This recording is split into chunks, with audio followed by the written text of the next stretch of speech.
नमस्कार दोस्तों, आप देख रहे हैं आपका अपना कार्यक्रम आपका सवाल, जिसमें हम हमेशा आपको खेल जगत, राजनीति जगत के लोगों से और विभिन्न महानुभावों से मिलाते रहते हैं। आज इसी क्रम में हमारे साथ हैं परम श्रद्धेय श्री हितेंद्र कृष्ण जी महाराज, जो खुद ही बताएंगे कि वो कथावाचक हैं, एक धर्मगुरु हैं या एक भगवान के भक्त हैं। तो आज हम उनसे आपका साक्षात्कार करवाते हैं। परम श्रद्धेय श्री हितेंद्र कृष्ण जी महाराज, नमस्कार महाराज जी, आपका स्वागत है कार्यक्रम में। आप ये बताइए कि सबसे पहला सवाल मेरा ये है कि आप अपने आप को कैसे देखते हैं?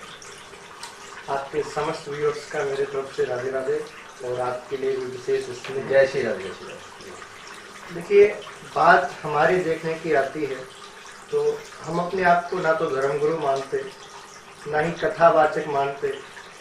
हम अपने आप को एक भक्ति पथ का वो राही जो भगवत प्राप्ति के लिए निकला है, उस दृष्टि से देख के चलते हैं। बहुत बढ़िया। आपके अनुसार भगवत प्राप्ति, भगवान को प्राप्ति का सबसे सरल और सुगम मार्ग क्या होना चाहिए? हर धर्म का, हर युग का अपना एक नियम होता है। सतयुग में भगवत प्राप्ति का केवल एक ही साधन था, तप द्वारा। त्रेता युग आया तो तप का प्रभाव कम हुआ और भगवत प्राप्ति यज्ञ द्वारा होने लगी। जैसा कि आप सब जानते हो कि राम, लक्ष्मण, भरत, शत्रुघ्न चारों यज्ञ की कृपा से प्रकट हुए। द्वापर आया तो द्वापर में भगवत प्राप्ति का मार्ग बदला, अब मूर्ति पूजा का माध्यम हो गया। लेकिन गोस्वामी जी कहते हैं, कलयुग केवल नाम आधारा। हमारे ब्रज के चैतन्य चरितामृत में चैतन्य महाप्रभु जी कहते हैं, हरेर नाम हरेर नाम हरेर नामैव केवलम कलौ नास्ति व नास्ति व नास्ति व गतिरन्यथा। भगवत प्राप्ति का इस कलिकाल में सबसे सरल और सुगम साधन केवल एक है, हरि का नाम। चलते फिरते उठते बैठते हरि का नाम गाइए। जी, महाराज जी ने बताया कि आज जितना भी महाराज जी कभी कथाओं में, सभाओं में जब वो अपने भक्तों को संबोधित करते हैं, तो संबोधन में सबसे अहम चीज़ जो होती है कि हमें कैसे, किस तरीके से जो भक्त हमें सुन रहे हैं उनका सद्मार्ग की तरफ ध्यान जाए।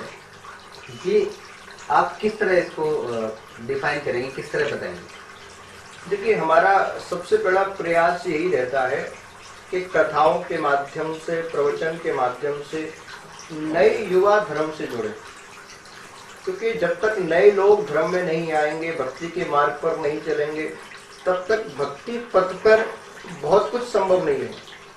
क्योंकि हिंदुस्तान के युवा में वो शक्ति है कि वो चाहे वो कुछ भी कर सकता है, और युवा ज्यादा से ज्यादा जुड़े, यही हमारा हर कथा में प्रयास रहता है। जी, आपने युवा की बात की, युवाओं की बात की खास करके, तो हम देखते हैं कि युवा आजकल कुछ अलग ही माहौल में जा रहे हैं, ये सभी को पता है लगभग।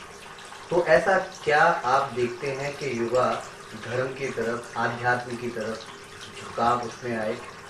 इस बारे में क्या कहते हैं? देखिए, बात झुकाव की आप करो तो झुकाव की जरूरत नहीं है, क्योंकि सनातन धर्म के किसी भी अनुयायी के ये डीएनए में है अध्यात्म। बस उसको प्रकट करने की जरूरत है। जैसे हनुमान जी के अंदर शक्तियां तो थी, लेकिन शक्तियों को भूल गए थे।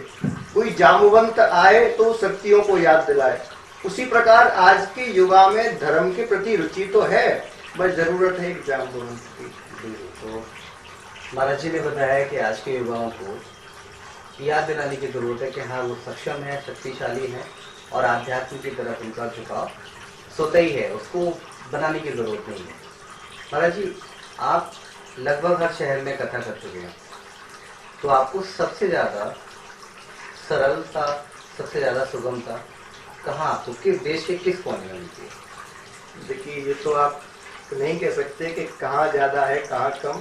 ये तो हमारी दृष्टि का सवाल है, जहाँ जैसी दृष्टि वहाँ वैसी सृष्टि। लेकिन हाँ, हम यदि खुद का अनुभव बताएं तो जो कथा करने में रस हमें वृंदावन की भूमि पे मिलता है, अन्य शहरों में वो रस नहीं आता। ये ना, मतलब जहाँ श्री राधे खुद विराजे हैं, महाराज जी को वही आनंद आता है, वही परमानंद आता है। ये होना भी चाहिए। अभी फिलहाल में जैसे कि आपको माहौल पता है, युवा हमारे जहाँ तक युवा, क्योंकि आप भी युवा ही हैं, तो युवाओं की जहाँ तक बात चली है, तो युवाओं में आज का जो क्रेज़ है किसी भी चीज़ को लेके, वो उतना ज़्यादा, वो दिखाते कुछ और है, होता कुछ और है। लेकिन आपके अनुसार युवाओं को सबसे ज़्यादा ध्यान किस ओर करना चाहिए? आध्यात्म की तरफ या आपका ज्ञान की तरफ, शिक्षा की तरफ? क्या कहना चाहिए? देखिए, बात आपने युवा की है, तो हमारा सनातन धर्म संपूर्ण जीवन को 4 भागों में विभाजित करता है। जो पहला भाग है वो बचपन से और 25 वर्ष तक का है। सनातन धर्म कहता है इस अवस्था में केवल और केवल एजुकेशन प्राप्त करनी चाहिए, यानी कि शिक्षा। 25 से 50 वर्ष तक गृहस्थ आश्रम में प्रवेश करके और धन कमा के अपनी समाज में प्रतिष्ठा बनानी चाहिए। 50 वर्ष से 75 वर्ष तक यदि आपकी आयु रहती है तो उस अवस्था में वानप्रस्थ आश्रम में प्रवेश करके और संपूर्ण सृष्टि के भ्रमण के लिए आपको जाना चाहिए। और उसके बाद जितनी आयु बचती है फिर एकदम समाधि में बैठ के, एकांत में बैठ के फिर भगवत प्राप्ति का प्रयास करना चाहिए। ये पूछना चाहिए कि मैं कौन हूँ, हु आई एम। महाराज जी ने बहुत संक्षिप्त तरीके से बताया कि किन किन अवस्थाओं में, किन किन उम्र में लोगों को क्या क्या चीज़ें करनी चाहिए। महाराज जी, आपने आध्यात्म की बात की। अभी जिस तरह से देश में आप देखते हैं, आपसे कुछ छुपा नहीं है, जो महिलाओं के साथ, जो हमारी जो बालिकाएं हैं, हमारी बहन हैं, उनके साथ जो अत्याचार हो रहे हैं, बलात्कार हो रहे हैं, तो इस चीज़ को आप कैसे देखते हैं? ये एक दुर्भावना का शिकार है या सोची समझी षड्यंत्र है या उनका मानसिक विकार है? ये क्या है? देखिए, हम इसको षड्यंत्र तो नहीं कहेंगे। हाँ, कहीं ना कहीं इसमें लोगों की मानसिक स्थिति की कहीं ना कहीं कमियां हैं और उसका सबसे बड़ा प्रभाव है आजकल के युग का ये टेलीविजन, ये इंटरनेट। क्योंकि इसका उपयोग आदमी कम करता है, दुरुपयोग ज़्यादा करता है, तो इसका मानसिकता पर बहुत बड़ा प्रभाव लोगों के पड़ रहा है और इसी कारण ये सब घटना हो रही है। यानी कि सारा कुछ जो भी है, जो इस तरह से घटनाएं घट रही हैं, तो ये सारा मानसिक, केवल मानसिक खेल, केवल मानसिकता को लेके महाराज जी ने बताया कि ये सारी चीज़ें इस तरीके से हैं। महाराज जी, अब आप हमें थोड़ा सा ये बताएं कि इन सबको रोकने का कोई बहुत शक्तिशाली तरीका, कोई प्रभावशाली कोई तरीका? हाँ, देखो, आपसे क्या छुपाना, सत्य बात तो यह है कि इनको नहीं रोका जा सकता। आप कहोगे क्यों, तो उसका कारण ये है कि ये कलयुग के धर्म की रीति है। जैसे जैसे कलयुग आगे बढ़ेगा उस प्रकार से अत्याचार, अनाचार, दुराचार ये बढ़ेंगे और इसको संसार की कोई शक्ति रोक नहीं सकती। जी। तो इसके अलावा जैसे आपने कहा कि ये जिस तरह समय बढ़ेगा, समय बढ़ता जाएगा, उस हिसाब से चीज़ें बढ़ती जाएगी। हम देखते हैं आजकल के युवाओं के इंटरनेट पे या टीवी पे जो भी वो देखते हैं, उनके अनुसार उनमें मानसिक प्रवृत्तियाँ आती जा रही है। तो ऐसा क्या उनको करना चाहिए, उनकी जीवन शैली में से क्या बदलाव आने चाहिए जिससे वो ये आध्यात्म की तरफ तो नहीं कहूँगा, मैं नहीं कहूँगा कि हर कोई आध्यात्म की तरफ देखे, लेकिन फिर भी कम से कम एक देश का एक जिम्मेदार नागरिक होने के नाते से ये समझ में आए कि मुझे किस व्यक्ति से किस तरह का व्यवहार करना चाहिए, उस संबंध में आदमी को क्या बदलाव ऐसे करने चाहिए जिससे वो कर सकता है? देखो, आजकल बच्चों की जो स्थितियां हैं उसमें सबसे बड़ा यदि किसी का दोष है तो वो 2 लोगों का है। पहले माँ बाप और दूसरा हमारे देश का एजुकेशन सिस्टम। क्योंकि आज के एजुकेशन सिस्टम में व्यक्ति को केवल एम्प्लॉय बनाया जा रहा है, एक नौकर बनाने के लिए उसको अग्रसर कर रहे हैं। बचपन से लेकर 25-30 वर्ष तक वो जब तक पढ़ता है केवल नौकरी प्राप्त करने के लिए पढ़ता है। उसको एक अच्छा नागरिक, एक अच्छा व्यक्ति बनाने के लिए प्रयास नहीं किया जाता। उसको ये नहीं सिखाया जाता कि तुमको व्यवहार क्या करना है, तुमको माँ बाप के साथ कैसा व्यवहार करना है, कोई बच्ची जा रही है बाजार में उसके साथ क्या व्यवहार करना है। उसको केवल एक ही बात सिखाई जाती है कि तुमको नौकरी कैसे प्राप्त करना है। तो इसके लिए सबसे अच्छा उपाय है कि हमें एजुकेशन सिस्टम को सुधारना चाहिए, माँ बाप को जागृत होना चाहिए अपने धर्म के प्रति, अपने संस्कार के प्रति, तभी इस देश का कुछ कल्याण हो सकता है। क्या अगर आपको कभी मौका मिले तो अगर शिक्षा की तरह बात करें, तो आपको अगर कभी मौका मिले कि मुझे शिक्षा बदलनी है, शिक्षा पद्धति बदलनी है, तो आप उसमें क्या बड़े बदलाव करना चाहेंगे? हम सबसे बड़ा बदलाव तो ये उसमें करेंगे कि जो एजुकेशन में आज के दौर में हमें झूठा इतिहास पढ़ाया जा रहा है, क्योंकि आप सब जानते हो ये फैक्ट है, जितना हमें पढ़ाया जा रहा है इसमें से 50% झूठ है। तो पहली बात तो उन सब चीजों को हम हटाएंगे, क्योंकि हमें ये पढ़ाया जा रहा है कि हम मुगलों ने क्या किया, आतताइयों ने क्या किया, हमें ये नहीं पढ़ाया जा रहा राम ने क्या कहा, कृष्ण ने क्या कहा, विवेकानंद ने क्या किया, ये हमें नहीं पढ़ाया जा रहा है। तो हम सबसे पहले एजुकेशन सिस्टम में हमारी सनातन धर्म की पद्धति को लेकर और व्यक्ति को एक मानव कैसे बनाया जाए, क्योंकि मैं हर कथा में कहता हूँ बहुत कुछ हो रहा है इस तरक्की के जमाने में, पर क्या गजब है, आदमी इंसान नहीं बन पा रहा। महाराज जी ने बताया कि जो भी शिक्षा पद्धति हमारे यहाँ है वो उतनी कारगर नहीं है कि उनमें उनके द्वारा लोगों में, जो हमारे युवा हैं, उनमें कोई ऐसी सोच आ सके कि वो सम्मान कर सके महिलाओं का, या किसी का भी सम्मान कर सके। तो महाराज जी ने बताया कि जैसे ही अगर मुझे ऐसा कुछ मिलता है, मौका मिलता है, तो मैं ज़रूर कुछ ना कुछ करना चाहूँगा। फिलहाल शिक्षा के अलावा महाराज जी रोजगार एक बहुत बड़ा विषय है हमारे यहाँ। हालांकि मैं इस बारे में कोई चर्चा खास नहीं करना चाहता था, लेकिन चूँकि सवाल आया है तो आपसे करके पूछ लेता हूँ। रोजगार के बारे में आपका अपना क्या कहना है? अभी जनता भी बड़ा सवाल करती है कि रोजगार नहीं है, कहीं ये है वो है, परेशानियां हैं। तो आपके हिसाब से रोजगार सृजन के लिए क्या कोई भी व्यक्ति, भारत का नागरिक या कहीं भी, वो क्या कारगर उपाय कर सकता है, क्या चीज करती है? देखिए, इसमें सबसे बड़ा तो हमें ये देखना चाहिए कि जितना टीवी पर दिखाया जाता है या जितना लोग चर्चा करते हैं उतनी बेरोजगारी नहीं है, और जो बेरोजगार हैं वो केवल अपने कर्मों से और अपनी सोच से हैं, क्योंकि हमारे हिंदुस्तान में इतना रोजगार है कि शायद ही किसी देश में होगा। एक छोटा सा अखबार बेचने वाला भी सुबह से शाम तक 1000 रुपए कमा लेता है, लेकिन उसको उठने सुबह 5 बजे उठना पड़ेगा, उसके लिए कार्य करना पड़ेगा। और तुम डले और कहते रहो हम बेरोजगार हैं, हम बेरोजगार हैं, डिग्री लेकर बैठ गए, उससे लाभ नहीं है, क्योंकि कोई भी सरकार कितना भी प्रयास कर ले इतनी नौकरी नहीं दे सकती जितनी हमारी देश की जनसंख्या है। कहीं ऐसा तो नहीं कि लोगों के जहन में, दिमाग में रोजगार का मतलब सरकारी नौकरी? बस यही मुख्य कारण है। हमको इससे थोड़ा सा सोच को ऊपर उठाना पड़ेगा। और हम ये क्यों कहते हैं कि हमें रोजगार दो? मैं तो ये कहता हूँ हम और सब ईश्वर की संतान है, ईश्वर के अंश है, तो खुद के अंदर ऐसा विश्वास पैदा करिए कि आप अपने एक ऐसी कंपनी बनाएं कि आप 10 लोगों को और रोजगार दें। आप किसी से क्यों नौकरी की आशा रखते हो? आप खुद रोजगार दीजिए। हमारा एजुकेशन सिस्टम, आपने कहा कि नौकर बनाने को प्रेरित करता है, तो सबसे अहम सवाल ये उठता है आपके जवाब से कि नौकर बनाने के लिए हमारा एजुकेशन सिस्टम कैसा हो कि लोगों को रोजगार सृजन के तरीके क्या हैं? मैंने आपसे पहले भी इस बात को कहा कि हमें ज्यादातर आदमी को कैसे एक व्यक्तित्व का निर्माण हो। मैं देख रहा हूँ आज का युवा डिप्रेशन में है, टेंशन में है, स्ट्रेस में है। उसका सबसे बड़ा कारण क्या है कि उसके पास कोई कार्य नहीं है। और आज जितने ज्यादा अत्याचार हो रहे हैं, दुराचार हो रहे हैं, ये रैलियों में इतनी बड़ी बड़ी भीड़ जाती है, आप किसी से भी पूछ लो 90% उसमें बेरोजगार होते हैं।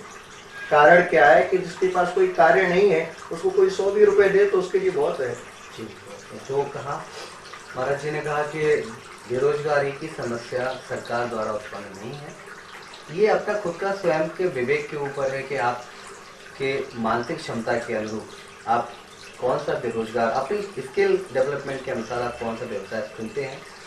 नौकरी देना, हर किसी को नौकरी देना सरकार की बस में तो नहीं है, लेकिन अगर हमारे देश का युवा चाहे तो महाराज जी से कुछ सीख ले सकता है, उनका अनुसरण कर सकता है और ये कोशिश कर सकता है कि मुझे रोजगार सृजन के नए नए तरीके कैसे अपनाने चाहिए। आपके हिसाब से एजुकेशन सिस्टम जो है वो किस देश का बेहतर है?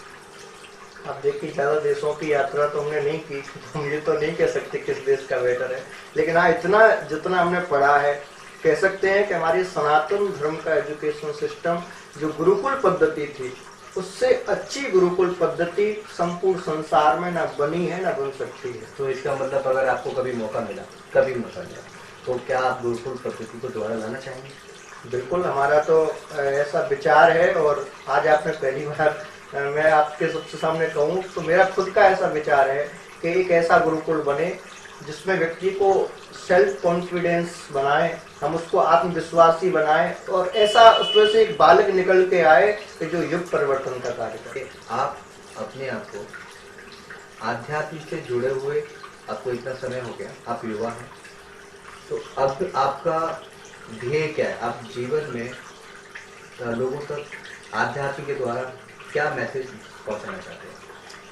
देखो, हमारा यदि खुद के लिए कहो तो हमारा तो केवल एक ही उद्देश्य है, केवल जो भगवत प्राप्ति। क्योंकि संसार जितना दिख रहा है, जितना हम देख रहे हैं, सुन रहे हैं, बोल रहे हैं, सब मिथ्या है। तो हमारा तो उद्देश्य भगवत प्राप्ति है। और लोगों के लिए कहो तो लोगों के लिए भी हमारा ज़्यादा से ज़्यादा यही झुकाव रहता है कि संसार के झूठे जंजाल से हटके और भगवत भक्ति की ओर आके अपने जीवन को कृतार्थ करें, धन्य करें और साधन बनाएं।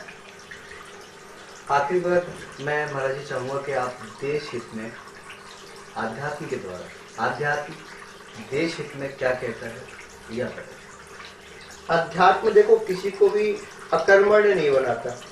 गीता में स्वयं श्री कृष्ण कहते हैं कर्मण्यवाधिकारस्य, हर व्यक्ति के लिए कर्म करने की कहता है। अध्यात्म ये भी नहीं कहता कि आप सब कुछ छोड़ के माला झोली हाथ में ले लो, है ना। क्योंकि मैं कहता हूँ इबादत नहीं है माला को घुमा देना, इबादत नहीं है घंटी को बजा देना, इबादत है किसी भूखे को खिला देना, इबादत है किसी रोते को उठा देना। फिर लोगों को देखा है हमने कई बार बहुत बातचीत करते देखा है कि भागवत कथा में साधु संत महात्मा कथावाचक आते हैं, वो एक तरह से उगाही सी करते हैं। ये लोगों का अपना ओपिनियन है कहीं ना कहीं, आप इसको किस तरह देखते हैं? देखिए, बिना धन के धर्म नहीं हो सकता, ये फैक्ट है। लेकिन हमें ये इस बात का ध्यान रखना चाहिए कि धर्म में जो धन आए वो हमारे पर्सनल यूज में उपयोग ना हो।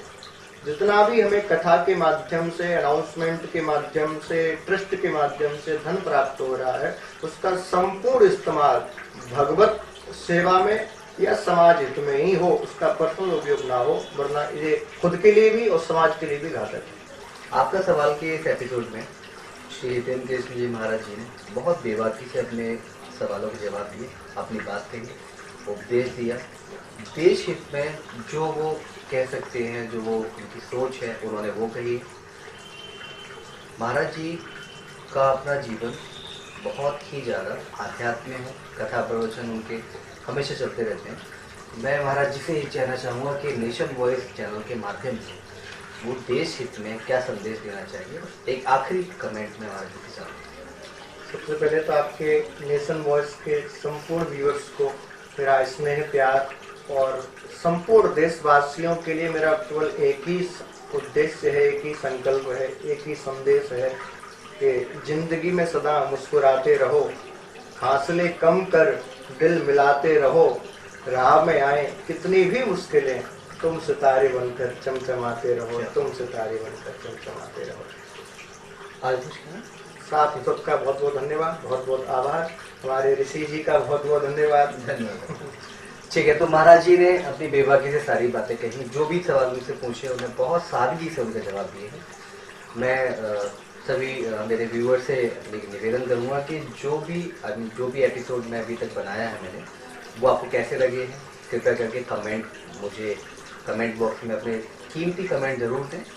और इसी तरह से नेशन वॉइस के माध्यम से आपका सवाल का जो कार्यक्रम है वो निरंतर चलता रहेगा। बस आप इसी तरह से अपना प्यार इसमें बनाए रखें, लाइक करें, सब्सक्राइब करें, कमेंट करें और इसको जितना ज़्यादा हो सके उतना शेयर करें। आपके सवाल के अगले एपिसोड में आपसे जल्दी मुलाकात होगी। तब तक के लिए बहुत बहुत धन्यवाद। नमस्कार।